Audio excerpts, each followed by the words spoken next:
নমস্কার বন্ধুরা, audio book by রমি চ্যানেলে আপনাদের সকলকেই অনেক স্বাগত।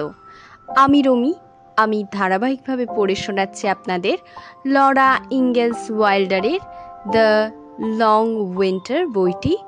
আজকে পড়ব এর শেষ পর্ব, অর্থাৎ তৃতীয় পর্ব। আসুন তবে শুরু করি লং উইন্টারের লাস্ট পার্ট। সাপার খাচ্ছে আলমানসো আর রয়্যাল। প্যানকেকের ওপর বাদামি গুড় মাখানো 2 ডজন করে নিয়ে বসেছে এক একজন। আধা আধি শেষ করছে, এমনি সময় দরজায় টোকা দিল বাবা। উঠে গিয়ে দরজা খুলল রয়্যাল। আসুন মিস্টার ইঙ্গেলস, আমাদের সঙ্গে বসে কটা প্যানকেক খান। ধন্যবাদ, বলল বাবা। সামান্য কিছু গম কি হবে তোমাদের কাছে বিক্রির জন্য? দুঃখিত, বলল রয়্যাল। সব বিক্রি হয়ে গেছে, আর নেই। একেবারে সাফ? হ্যাঁ, একেবারে। কিছু গম না হলে যে চলছে না, বলল বাবা। অনেক বেশি দাম দিতেও রাজি আছি কিন্তু আমি। এখন বুঝতে পারছি, আরো এক গাড়ি গম আনা উচিত ছিল আমার, বলল রয়্যাল। যাই হোক, আসুন বসে পড়ুন। আলমানসো বড়াই করে, ওর মতন প্যানকেক নাকি কেউ বানাতে পারে না। একটু পরীক্ষা করা যাক না। কোনো জবাব না দিয়ে পিছনের দেয়ালের কাছে চলে গেল বাবা। তারপর দেয়ালে টাঙানো একটা জিন সরালো। বিস্মিত আলমানসো বলে উঠল, করেন কি করেন কি? দুধের বালতিটা দেয়ালে ঠেসে ধরে টান দিয়ে ছিপিটা খুলে ফেললো বাবা। গোল গর্ত দিয়ে হড়হড় করে নামছে গমের ধারা। তোমাদের কাছ থেকে অল্প কিছু গম কিনছি, জবাব দিল বাবা। আরে, ওগুলো আমার বীজ গম, এই গম তো আমি বেচবো না। আমাদের গম শেষ, না নিলে কাল সকাল থেকে উপোস করতে হবে সবাইকে। তাই তোমার বীজ গমই কিনতে আমি বাধ্য হচ্ছি। হাঁ করে তাকিয়ে থাকলো আলমানসো। চেয়ারে হেলান দিয়ে বসে মিটমিট করে হাসছে এবার রয়্যাল। বালতিটা ভরে যেতেই ছিপিটা জায়গা মতন ভালো করে ঠুকে বসিয়ে দিল বাবা। তারপর দেয়ালের এখানে ওখানে ঠোকা দিয়ে বলল, যথেষ্ট গম আছে তোমার এখানে। এবার দামের কথায় আসা যাক। এই এক বালতির জন্য কত দেব বলো দেখি? আপনি জানলেন কি করে যে ওখানে গম আছে? জিজ্ঞাসা করলো আলমানসো। দেখার চোখ থাকলে যে কেউ বুঝে নেবে, বলল বাবা। এই ঘর বাইরে থেকে যত বড়, ভেতরে তার চেয়ে ফুটখানেক ছোট। নিশ্চয়ই কিছু লুকানো আছে ওখানে। আশ্চর্য, বলল আলমানসো। তাছাড়া গতদিন তোমার খবর জানতে এসে ছিপিটাও দেখেছি আমি। জিন দিয়ে ঢাকা ছিল ওটা, তখন বুঝলাম গর্ত দিয়ে গড়িয়ে নামার মতন জিনিস আছে ওখানে, কোনো শস্যই হবে। শহরে আর কেউ জানে? আলমানসোর প্রশ্ন। আর কেউ জানে বলে তো শুনিনি, বলল বাবা। আমিও বলিনি কাউকে। রয়্যাল কথা বলে উঠল এই সময়। দেখুন মিস্টার এঙ্গেলস, আপনার গম শেষ, একথা আমরা জানতাম না। ওগুলো আলমানসোর গম, আমার নয়। তবে এটুকু বলতে পারি, কেউ না খেয়ে আছে জেনেও গম মজুত করে রাখার মতন মানুষ আমার ভাই নয়। ওগুলো আমার আগামী মরশুমের বীজ, ব্যাখ্যা করলো আলমানসো। খুবই উন্নত মানের বীজ। বসন্তকালে যে ট্রেন চালু হয়ে যাবে তার তো কোনো নিশ্চয়তা নেই, সেই জন্যই লুকিয়ে রেখেছি। এটা ঠিক, কেউ না খেয়ে থাকলে আমাদের এই গম বের করে দিতেই হবে। কিন্তু শহরের দক্ষিণে যে নাকি প্রচুর ফসল তুলেছে গতবার, তার কাছ থেকে কিনে আনতে যাচ্ছি না কেন আমরা কেউ? দক্ষিণ পূবে যতদূর শুনেছি, বলল বাবা। আমি নিজে যেতে চেয়েছিলাম, কিন্তু আপনার যাওয়ার কোনো প্রশ্নই ওঠে না, বলে উঠল রয়্যাল। পরিবারের প্রতি একটা দায়িত্ব আছে না? আপনার কিছু হয়ে গেলে ওদের কি অবস্থা হবে? তা ঠিক, কিন্তু তোমরা এখন এই গমের একটা দাম তো ধরনি, বলো তো। এবার কাজের কথা এসো। প্রতিবেশী একটু গম নিলে সেটার দাম ধরতে হবে কেন? বলল আলমানসো। ওর জন্য আর দাম দিতে হবে না, যান। তার চেয়ে একটা চেয়ার টেনে নিয়ে বসুন এখানে মিস্টার এঙ্গেলস। প্যানকেকগুলো সব ঠান্ডা হয়ে যাচ্ছে, তার আগেই শেষ করুন। বাবার পিড়াপিড়িতে 25 সেন্ট দাম ধরল আলমানসো। টাকা পরিশোধ করে তারপর ওদের আতিথ্য গ্রহণ করলো বাবা। কাপড় সরিয়ে এবার গুড় মাখানো সুস্বাদু প্যানকেকের স্তূপ থেকে কয়েকটা নামিয়ে একটা প্লেটে নিল। রয়্যাল ফ্রাইং প্যান থেকে এক টুকরো মাংস তুলে দিল। আলমান্সো কাপ ভরে এগিয়ে দিল গরম কফি। খেয়ে উঠে বাবা বলল, এর চেয়ে সুস্বাদু খাবার কবে কোথায় খেয়েছি মনে পড়ে না। তোমাদের অসংখ্য ধন্যবাদ রয়্যাল আলমান্সো, তোমাদের সঙ্গ আমার খুব খুব ভালো লাগলো। এরপর কিছুক্ষণ আবহাওয়া, রাজনীতি, রেল রোড এসব নিয়ে কথা বলে উঠে পড়ল বাবা। যখন খুশি হয়ে চলে আসার অনুরোধ করলো রয়্যাল, শেষে বলল, এখন তো জেনে গেছেন কোথায় লুকোনো আছে আলমান্সোর গম। যখন প্রয়োজন হবে চলে আসবেন, আমরা কিন্তু কিচ্ছু মনে করব না। ঘরে একটা ঝাঁকি লাগাতেই বোঝা গেল আবার আসছে ঝড়। উঠে পড়ল বাবা। যখন বাড়ির দরজায় পৌঁছলো তখন পুরো দমে শুরু হয়ে গেছে ঝড়ের তাণ্ডব। অন্ধকার রান্নাঘরে বসে আছে সবাই। বাবা ঢুকে বলল, এই নাও ক্যারোলিন, কয়েকদিন চলে যাবে এতে, এই নাও গম। বালতিতে হাত ডুবিয়ে অনুভব করলো মা গমের দানা। তারপর বলল, চার্লস, আমি জানতাম একটা কিছু ব্যবস্থা তুমি করবেই করবে, কিন্তু কোথায় পেলে গম? কোথায় পেয়েছি তা বলতে পারবো না ক্যারোলিন, ওদের কথা দিয়েছি বলবো না কাউকে। তবে তুমি কিচ্ছু ভেবো না ক্যারোলিন, ঠেকে গেলেও আরও আনা যাবে ওখান থেকে। খুশি মনে সবাইকে বিছানায় পাঠিয়ে দিল মা। নিজে বসলো কফির মিলের হাতল ঘুরিয়ে আটা তৈরির কাজে। দুদিন ধরে অনেক চিন্তা করলো আলমান্সো। তারপর রয়্যালকে বলল, আমি কি ভাবছি জানো? চুপচাপ ভাবলে আমি কি করে জানবো, বলল রয়্যাল। উফ, শোনো না, আমার ধারণা শহরের বেশ কিছু লোক না অনাহারে আছে, এই যেমন আমি। তাওয়ার প্যানকেক উল্টে দিয়ে বলল রয়্যাল, রীতিমতো ক্ষুধার্ত। অনাহারের কথা বলছি আমি, আলমান্সো গম্ভীর। ইংগেলসের কথাই ধরো, পরিবারের সদস্য 6 জন। আমি লক্ষ্য করেছি কিরকম শুকিয়ে গেছে মানুষটা, চোখ বসে গেছে গর্তে। বলল গম শেষ। তাই না, 1.25 কাপ, 10 কেজির মতোই। গম কতদিনে আর চলবে বলো তোদের পরিবারের? ভেবে দেখো একবার। নিশ্চয়ই অন্য কোনো ব্যবস্থা আছে ভদ্রলোকের, বলল রয়্যাল। মাথা নাড়ল আলমান্সো। হোমস্টেড নিয়ে গত গ্রীষ্মে প্রথম শ্বাস দিয়েছে মিস্টার ইংগলস, তুমি ভালো করেই জানো সেটা। ঘাসের চাপড়ার মধ্যে প্রথম ফসল কি পাওয়া যায়? আর এই শহরে মজুরির বিনিময়ে কোনো কাজ নেই। যা বলতে চাও অত ভনিতা না করে এবার বলো তো দেখি, তুমি কি করবে? তোমার বীজ গম এবার বেচে দেবে? একান্ত বাধ্য না হলে বেচবো না, ঘোষণা দেওয়ার ভঙ্গিতেই বলল আলমান্সো। আমার ধারণা শুধু ইংগেলসরা নয়, আরো অনেক পরিবারই আধ পেটা খেয়ে কোনো মতে টিকে আছে। একটানা এতদিন ধরে সব রকম সাপ্লাই বন্ধ থাকলে আমরা কেউ কি ভাবতে পেরেছিলাম এই অবস্থা হবে? বুড়ো ইন্ডিয়ানটা 7 মাস তুষার ঝড়ের কথা বলেছিল, মনে আছে? তাই যদি সত্যি হয় তাহলে ধরে নাও এপ্রিলের আগে ট্রেন আসবে না। তাহলে কি দাঁড়াচ্ছে ব্যাপারটা? আমরা সব গম মানবতার খাতিরে খইয়ে দিতে হবে, এই বলতে চাও? এবং তারপরেও অভুক্ত থাকতে হচ্ছে অনেক মানুষকেই। আর আমি তো মারা পড়ছি ধনে প্রাণে। আগামী মরশুমে বীজের অভাবে একটা দানা ফসল পর্যন্ত তুলতে পারবো না আমি মাঠ থেকে, ভাবতে পারছো? অতএব, বক্তব্য এবার সংক্ষেপ করার ইঙ্গিত দিল রয়্যাল, অতএব যেমন করেই হোক রক্ষা করতে হবে আমার বীজগুলো, এবং তাই করব আমি। কথা শেষ করে ঝাঁপিয়ে পড়ল আলমান্সো গরমা গরম প্যানকেপে স্তূপের ওপর। প্লেটে এক গাদা তুলে নিয়ে অকৃপণ হাতে তরল চিটা গুড় ঢালল তার ওপর। অবাক দৃষ্টিতে ওর কার্যকলাপ দেখল রয়্যাল। তারপর আগের কথার খেই ধরে প্রশ্ন করলো, কিভাবে? ঝড়টা থামলেই এদের গমের ব্যবস্থা একটা করে দেবো আমি। প্যানকেকে কামড় দিল আলমান্সো।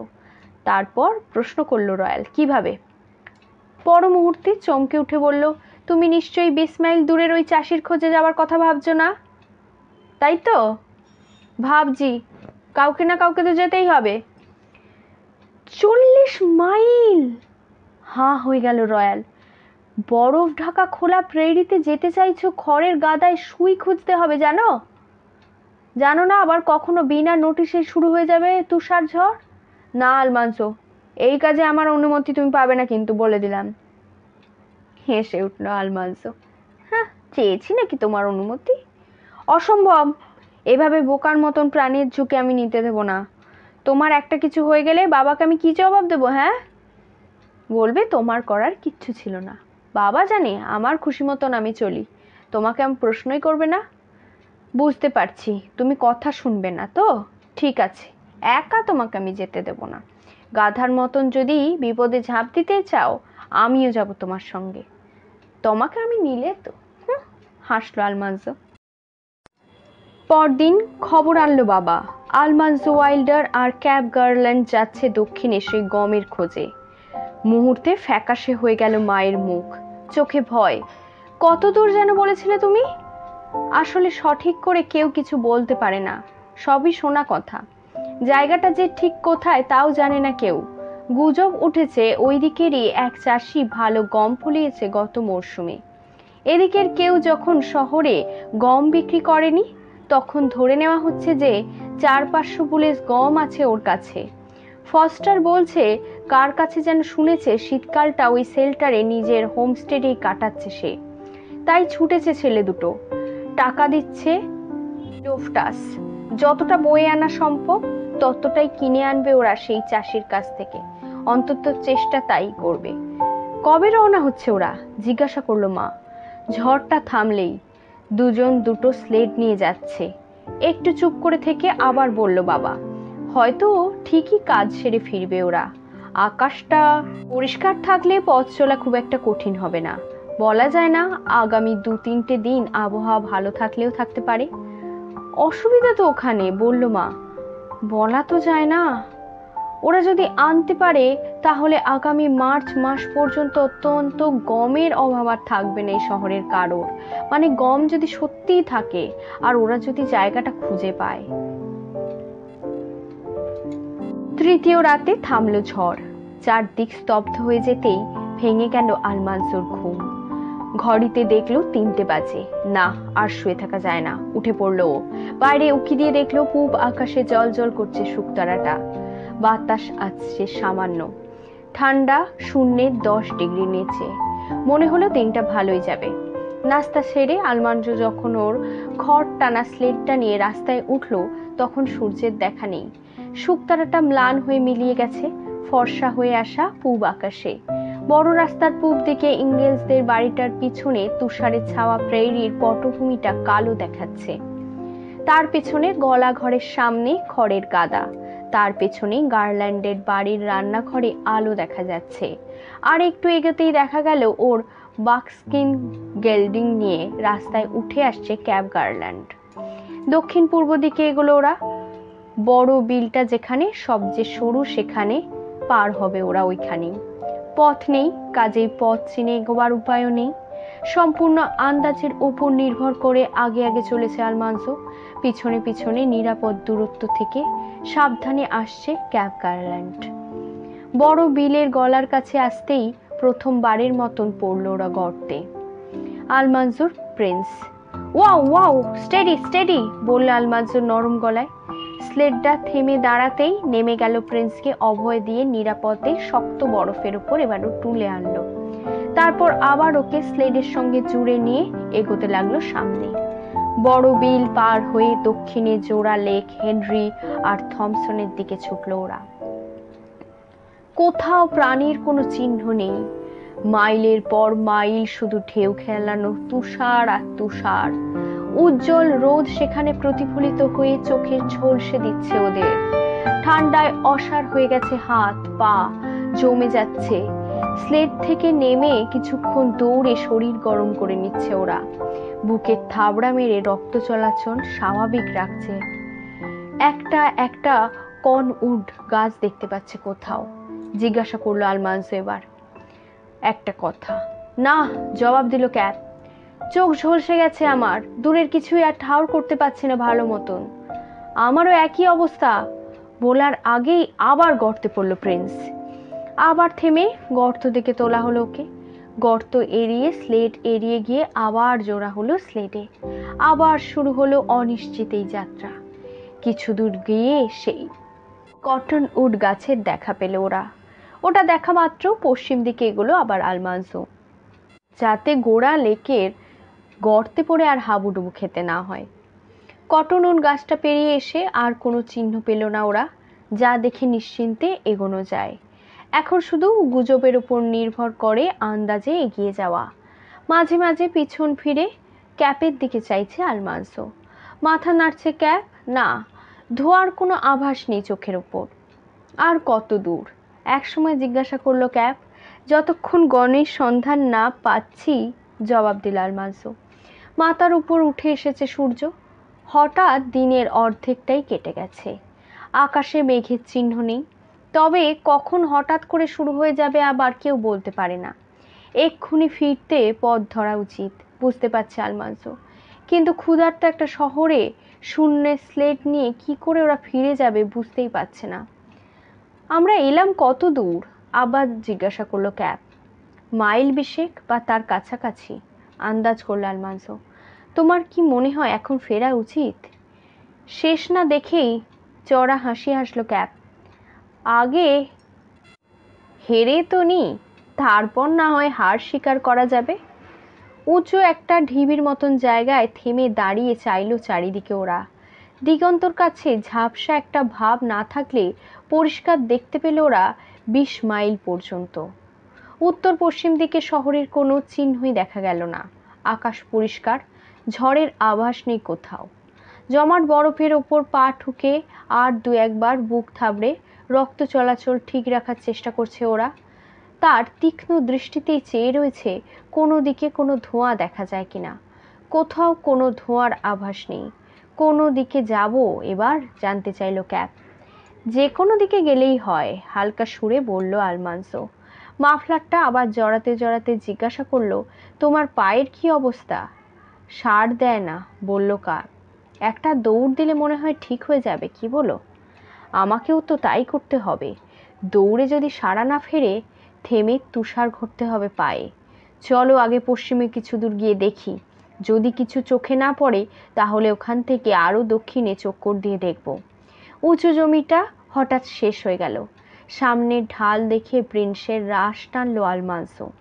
এক পা দু পা করে হেঁটে এগিয়ে চলল গর্তে পড়ার ভয়ে। হঠাৎ নিচু জমিতে ওপাশে সামান্য ধোঁয়া দেখতে পেয়ে চেঁচিয়ে উঠল, ওই যে, ওই যে ক্যাপ, ওই দেখো ধোঁয়া। হ্যাঁ, উঁচু পাহাড়টার ওপাশ থেকে উঠে আসছে মনে হয়, তাই না? খুশি হয়ে বলল ক্যাপ। ছুটল ওরা।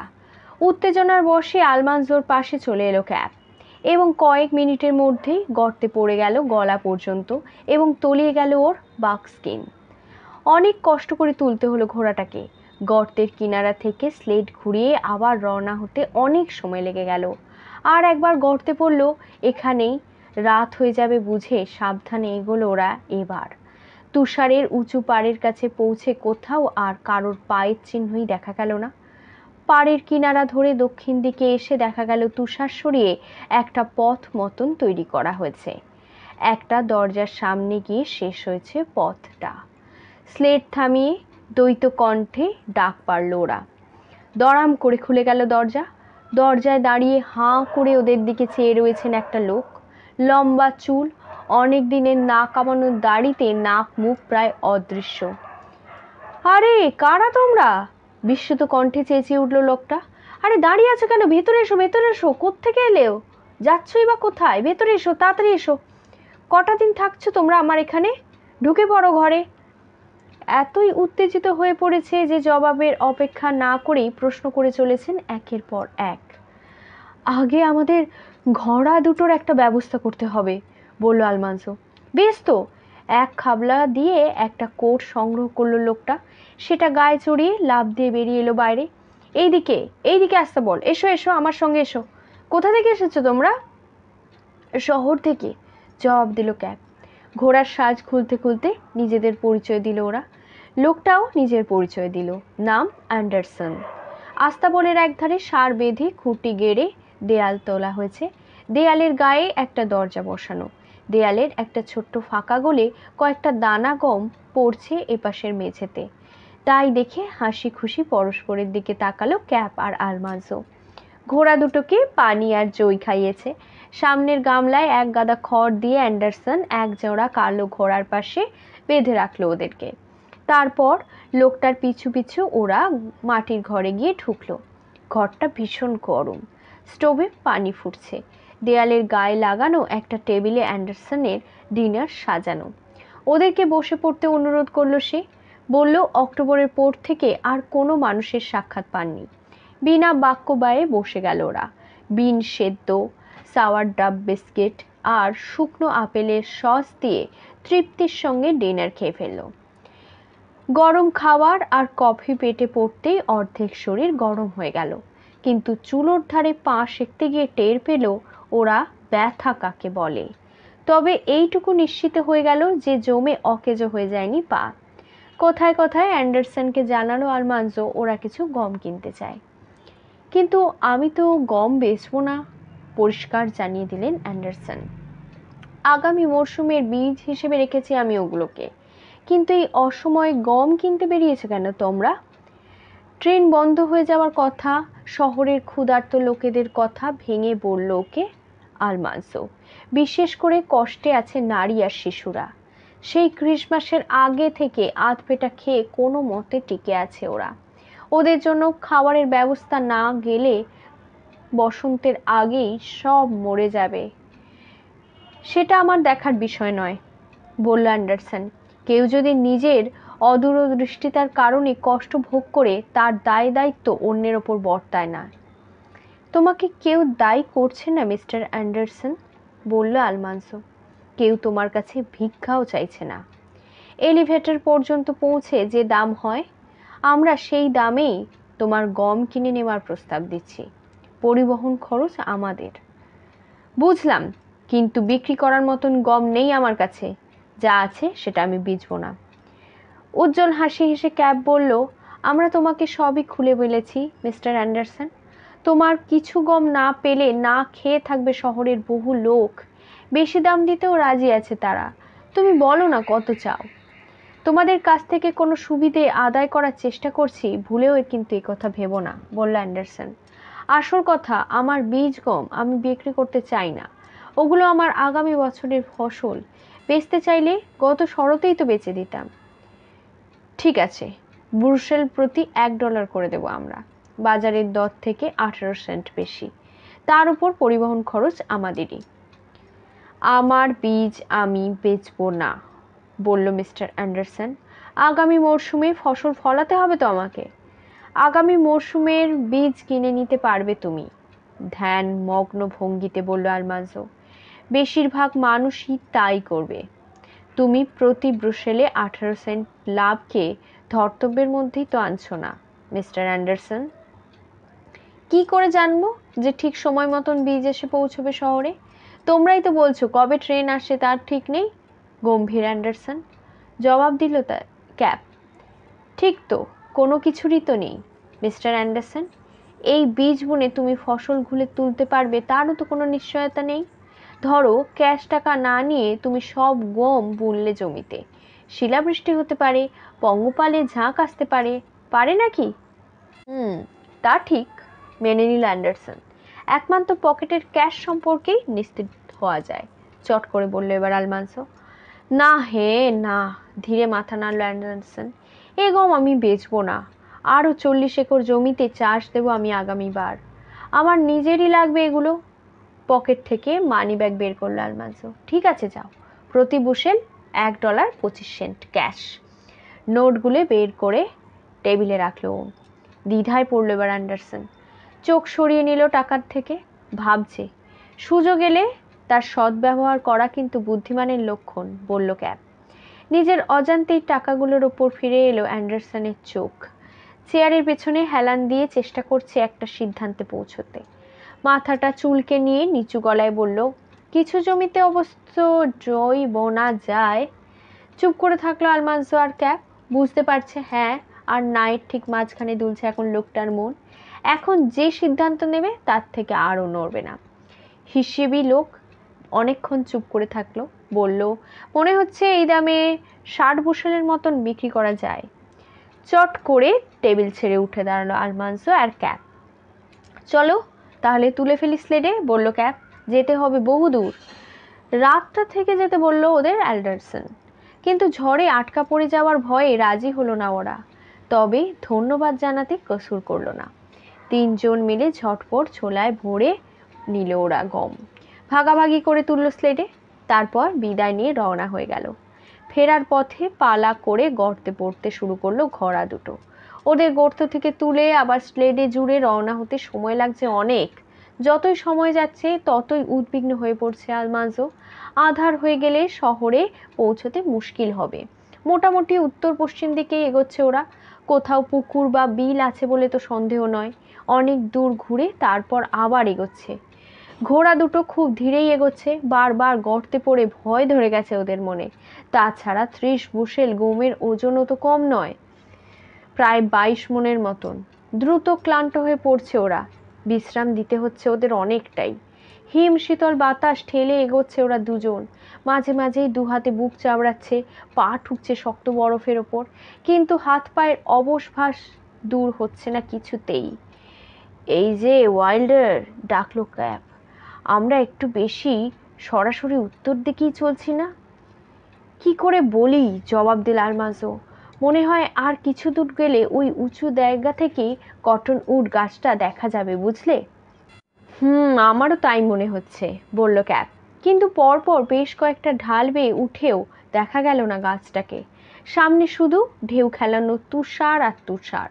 সূর্যটা যখন লাল হয়ে ডুবে যাচ্ছে তখন উত্তর পূর্ব দিকে দেখা গেল কটন উডের মাথা। কিন্তু উত্তর পশ্চিম দিগন্তে আবার দেখা গেল মেঘ। আসছে তুষার ঝড়। আসিতেছে, বলল আলমান্জো। হ্যাঁ, আমিও দেখছি কিছুক্ষণ ধরে। এবার একটু তাড়াহুড়ো করতে হয়, জবাব দিল ক্যাপ। তাড়াহুড়ো করতে গিয়ে প্রথমে গর্তে পড়ল প্রিন্স।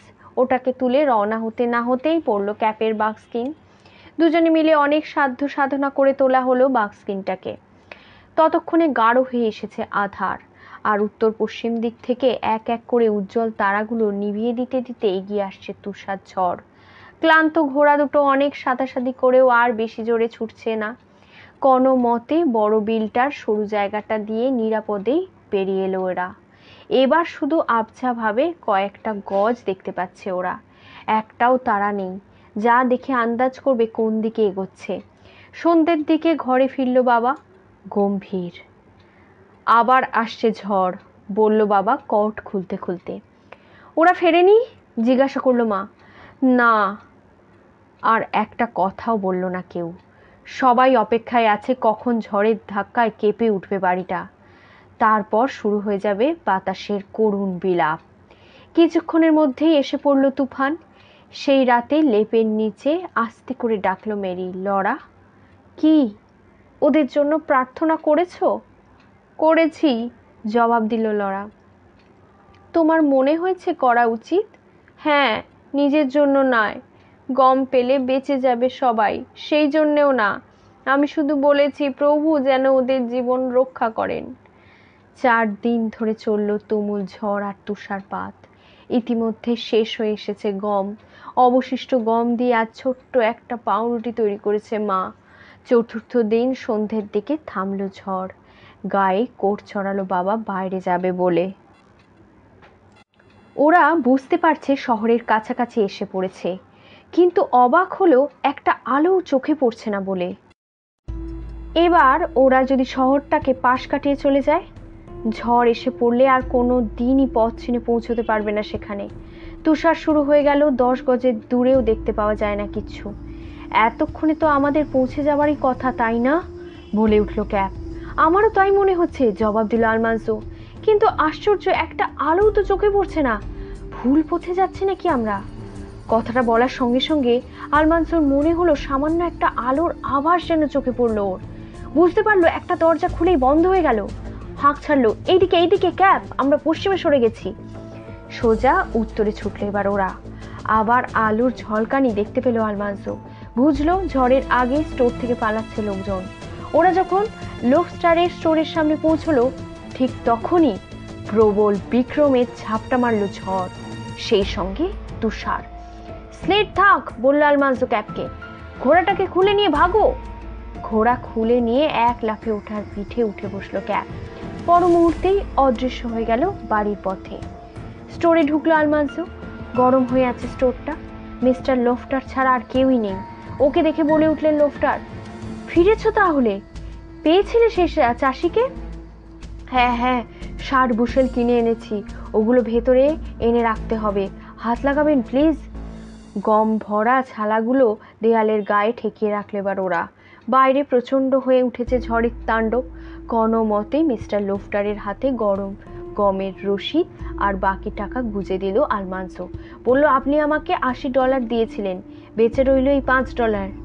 হ্যাঁ, তাজ্জব হয়ে গেলেন মিস্টার লোফটার। প্রতি বুশেল $100? এর কমে আর পারলে না? বিরক্ত হলো আলমান্সো। বলল, আপনার কাছে খুব বেশি মনে হলে যখন বলবেন এই দামে আমি কিনে নেব। না না, সে কথা বলছি না, বললেন মিস্টার লোফটাস। পরিবহনের জন্য কত পাওনা হলো তাহলে তোমাদের? 1 পয়সাও না, বলে বেরিয়ে গেল আলমান্সো। ঝড়ের মধ্যেও পথ চিনে ফিরে এলো ও সিড স্টোরের সামনে। আস্তা বলে ঢুকিয়ে প্রথমেই প্রিন্সকে দানা পানি খাওয়ালো, তারপর নিজের কষ্ট উপেক্ষা করে ওর সারা গা ভালো মতন ব্রাশ করে দিল। তারপর একটা বালতিতে করে তুষার নিয়ে নিজের ঘরে গিয়ে ঢুকলো। পা দুটোতে প্রাণ ফিরে পেতে হলে ওগুলোতে আচ্ছা মতন টলতে হবে এই তুষার দিয়ে। জুতো মোজা খোলার পর ওর পায়ের অবস্থা দেখে আঁতকে উঠল রয়্যাল। রক্ত শূন্য অবশ হয়ে যাওয়া পা দুটোতে তুষার ডলতে শুরু করলো। সে আলমান্সোর পাশে হাঁটু গেড়ে তখন বসে পড়লো। যতক্ষণ না রক্ত চলাচল শুরু হয়, ব্যথায় কাঁকিয়ে উঠল আলমান্সো, ততক্ষণ এক নাগাড়ে ডলে চলল। ব্যথা একটু কমতে ঘুমিয়ে পড়ল আলমান্সো। যে কয়দিন তুষার জল চলল সে কয়দিনেই বিশ্রামে ফোলা পা দুটো প্রায় আগের আয়তনেই ফিরে এলো। ফলে ঝড়টা থামনে নিজের বুটজোড়া পায়ে গলিয়ে রাস্তায় বেরোতে পারলো আলমান্সো।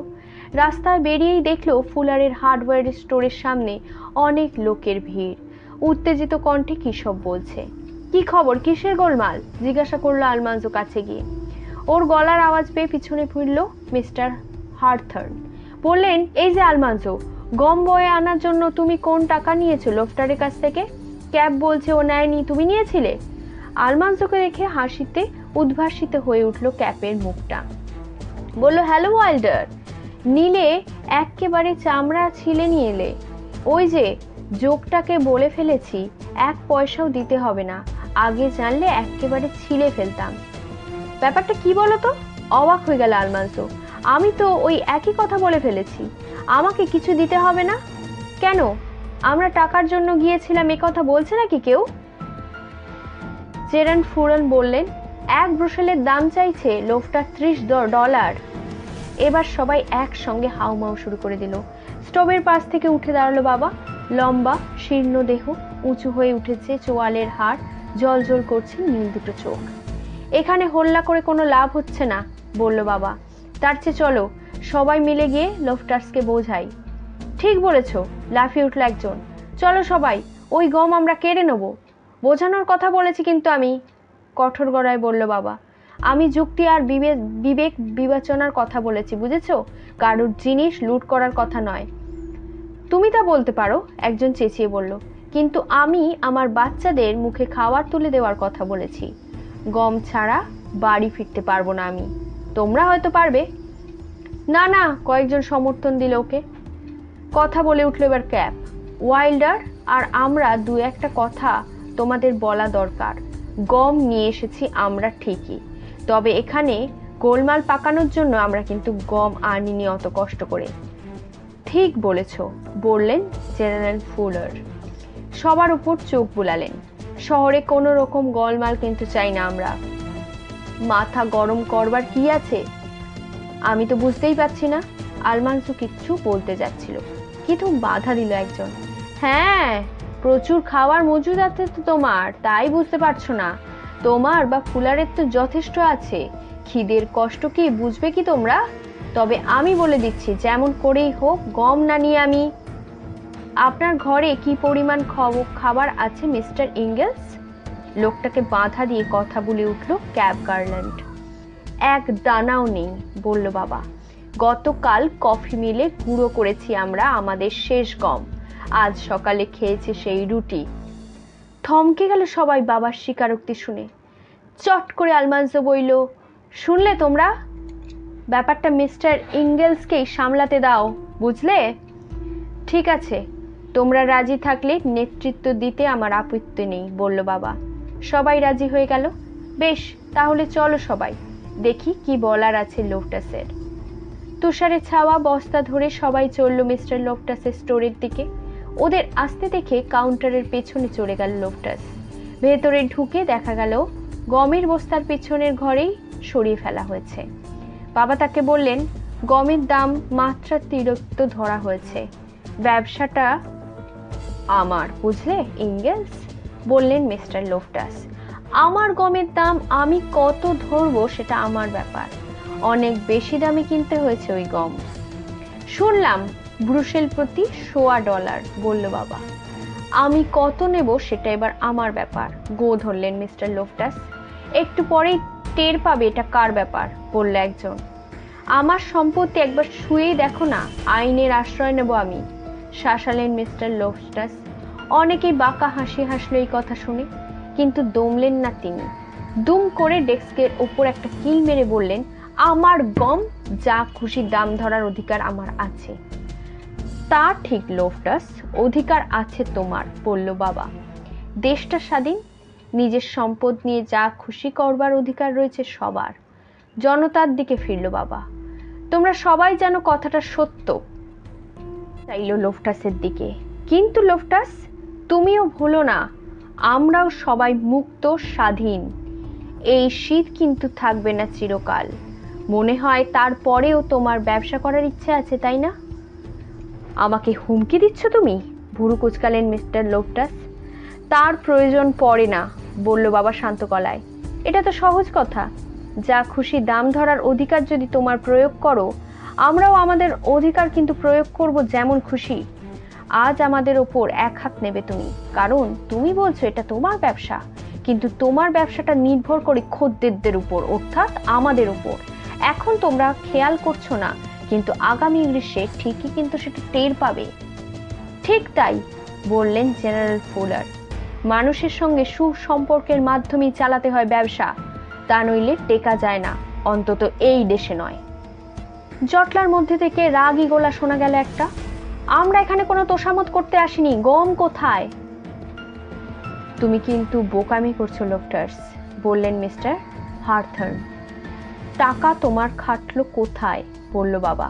তাছাড়া ছেলেরা এগুলো বয়ে আনার জন্য একটা পয়সাও তো নেয়নি। ন্যায্য লাভে বিক্রি করো, দেখবে 1 ঘন্টার মধ্যেই লাভ সহ ফিরে এসেছে তোমার মূলধন। কাকে বলবে তুমি ন্যায্য লাভ, জানতে চাইলেন মিস্টার লোফটাস। ব্যবসার নীতি হচ্ছে যতটা সম্ভব কম দামে কিনে যতটা সম্ভব বেশি দামে বিক্রি করা, অন্তত আমি তো তাই জানি। আর আমি বুঝি সময় অসময়ে মানুষের সুবিধা অসুবিধা দেখা, প্রয়োজনে তাদের পাশে দাঁড়ানো একজন ভালো ব্যবসায়ীর নীতি হওয়া উচিত, বললেন মিস্টার ফুলার। তোমার এই দামে আমরা আপত্তি করতাম না, বলল বাবা, যদি ওয়াইল্ডার আর গার্ল্যান্ড বিপদ মাথায় করে এগুলো বয়ে আনার জন্য তোমার কাছ থেকে টাকা নিত। কে বারণ করেছিল? মিস্টার লোফটাস ফিরলেন আলমানজার ক্যাপের দিকে। তোমাদেরকে বয়ে আনার খরচ দিতে চাইনি আমি। হাসি খুশি ভাবটা দূর হয়ে গেল ক্যাপের চেহারা থেকে। তীক্ষ্ণ কণ্ঠে বলল, আপনার নোংরা টাকা আমাদের কোনো প্রয়োজন নেই মিস্টার লোফটাস। ক্ষুধার্ত মানুষের চামড়া ছেলে লাভ করবেন আপনি, সেই জন্যই ওগুলো আনতে গেছিলাম আমরা। ঠিক, বলল আলমানজো। আপনার জন্য যাইনি আমরা, বুঝেছেন মিস্টার লোফটাস, গিয়েছিলাম শহরবাসীর জন্য।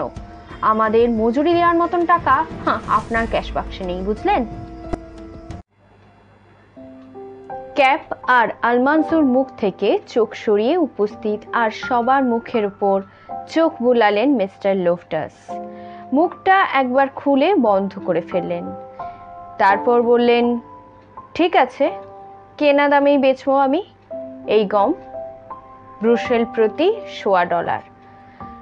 তোমাকে ন্যায্য লাভ দিতে তো আমাদের কোনো আপত্তি নেই, বলল বাবা। মাথা নাড়লেন মিস্টার লোফটাস। না, দরকার নেই কিছু, কেনা দামেই বেচবো আমি ওগুলো। এমন অপ্রত্যাশিতভাবে ব্যাপারটার মীমাংসা হলো যে সবাই কেমন যেন হকচকিয়ে গেল। তারপর বাবা বলল, এবার আমরা সবাই মিলে যার যতটা প্রয়োজন তার ভিত্তিতে ভাগাভাগি করে নিতে পারি এই গমগুলো। তাই করলো সবাই। দেখা গেল প্রতিটা পরিবারই 8-10 সপ্তাহ চলার মতন গম আছে ওখানে। কেউ কম নিল, কেউ বেশি। আলমানজো তো নিলই না। ক্যাপ গার্ল্যান্ড নিল 8 ব্রুসেল, বাবা নিল 2 ব্রুসেল। ধূপ করে ভারী বস্তা মেঝেতে পড়তেই চমকে উঠল রান্নাঘরের সবাই। ফিরে এসেছে বাবা, বলল। ছেলে দুটো সেই দিন গম নিয়ে ফিরেই এসেছিল ক্যারোলিন, ওই যে ওদের আনা গম। মার্চ গিয়ে এবার এপ্রিল এলো, কিন্তু তুষার ঝড়ের আর বিরাম নেই। আকাশ পরিষ্কার হলেই বাবা ছোটে খড় আনার জন্য যতটা সম্ভব এনে রাখে। সবাই মিলে আটি বাঁধে, সারাদিন খড় খড় শব্দে চলে কফি মিল। আর কতটা খড় আছে চার্লস, জানতে চাইল মা। অনেক অনেক, বলল বাবা। ভাগ্যিস খড় গাদা করার সময় সাহায্য করেছিল আমাদের ছোট্ট আধ বোতল, তা নইলে আগেই শেষ হয়ে যেত সব খড়। এখন যা আছে তাতে অনায়াসে কেটে যাবে এই লম্বা শীতকাল। আরো বেশ কয়েকদিন জাঁকিয়ে বসে থাকলো শীত। তারপর একদিন হঠাৎ করেই বইতে শুরু করলো ঝিনুক হাওয়া। এসে পড়লো বসন্তকাল। অবশেষে বিদায় নিল ঝড় ঝঞ্ঝা আর তুষার। একদিনের মধ্যেই গলে দূর হয়ে গেল জমাট বরফ। হাসি ফুটলো সবার মুখেই। আর দেরি নেই, এইবার এসে পড়বে ট্রেন। মাঠে ঘাটে পানি জমে আছে, তাই রেল লাইন ধরে হেঁটে এলো মিস্টার বোস্ট। শহরের সবার খবরাখবর নিয়ে গেলেন। বহুদিন পরে মেরি পাওয়ার এলো, আর লরা মেরিকে নিয়ে শহরের পশ্চিমের মাঠ থেকে বেরিয়ে এলো। অনেক উঁচুতে বুনো হাঁসের ডাক শোনা যাচ্ছে। ঝাঁকের পর ঝাঁক উড়ে যাচ্ছে উত্তরে। শহরের সবাই অধীর অপেক্ষায় আছে ট্রেনের জন্য। মে মাসের শুরুতেই এলো ওদের জন্য পাঠানো সেই ক্রিসমাস ব্যারেল। সবার জন্য জামা কাপড় আছে ওর মধ্যে, আর আছে রেভারেন্ড অ্যালটনের পাঠানো সেই ক্রিসমাস টার্কি। ঠিক হলো, মে মাসে ক্রিসমাস ডিনার খাওয়া হবে। দাওয়াত দেওয়া হবে মিস্টার আর মিসেস বোস্টকে। নিয়মিত ট্রেন আসার সময় সব ধরনের রসদই এখন পৌঁছে গেছে শহরে। কোনো কিছুরই আর অভাব নেই। বাবা কদিন খেটে সারিয়ে ফেললো হোমস্টেডের ঘর দুয়ার। এবার ফিরে যাবে ওরা ওদের ওই খামারে। শেষ হলো লরা ইঙ্গেলস ওয়াইল্ডারের লিটল হাউস সিরিজের দ্য লং উইন্টার বইটি। খুব তাড়াতাড়ি আসছি পরের বইগুলি নিয়ে। ততদিন ভালো থাকবেন, সুস্থ থাকবেন, সবাইকে ভালো রাখবেন। আজ তবে চলি, টাটা।